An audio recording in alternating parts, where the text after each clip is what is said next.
আজকে মামলার আপডেট হচ্ছে 3 নম্বর আসামি এই মামলার মোহাম্মদ জুনায়েদ।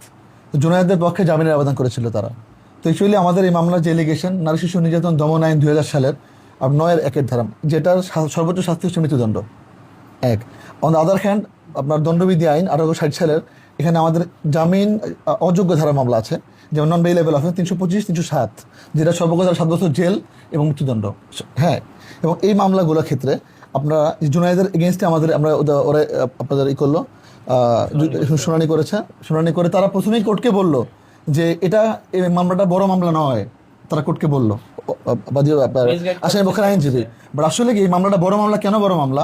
কারণ নারী শিশু 9-1 যে মামলাটা, এই মামলাটা যখন মেডিকেল রিপোর্টটা আসবে, যখন প্রমাণিত হয়ে যাবে, তখন এটা বড় মামলা না হবে না কেন? 100% এই মামলা সর্বোচ্চ শাস্তি মৃত্যুদণ্ড। তারা কোর্টকে মিদির করার চেষ্টা করেছিল, বাট পারে নাই। অন দ্য আদার হ্যান্ড যে পেনাল কোডে যে মামলা 305 ধারার মামলা, যেটা আপনার জামিন অযোগ্য non bailable offence 305, on the other hand 307, এটা হচ্ছে অ্যাটেম্প টু মার্ডার 307 ধারার মামলা, যাবজ্জীবন কারাদণ্ড যেটা। তো সেই মামলার ক্ষেত্রে তারা কোর্টকে বলেছিল সে বেইলেবল অফেন্স, সে নর্মাল হার্ট করেছে। বাট যখন আমরা কোর্টকে মূল ডকুমেন্টসগুলো দেখিয়েছি, ফিরিস্তিটা তাকে যেভাবে মেরেছে, তারা শরীরে আঘাতের চিহ্ন, যেটা কোর্টকে আমরা যখন দেখিয়েছি, ও যখন এটা বুঝতে পারলো, তখন কোর্ট জামিন দিল না। এবং আমাদের দৃঢ় বিশ্বাস ছিল যে কোর্ট জামিন দিবে না, এবং সেটাই হলো ফলাফল। এবং আমরাও চাচ্ছি যে এই মামলার মাধ্যমে সর্বোচ্চ শাস্তি আমরা কামনা করবো, এবং 3 জন আসামির ক্ষেত্রে, এবং সেটাই হবে আশা করা যায়।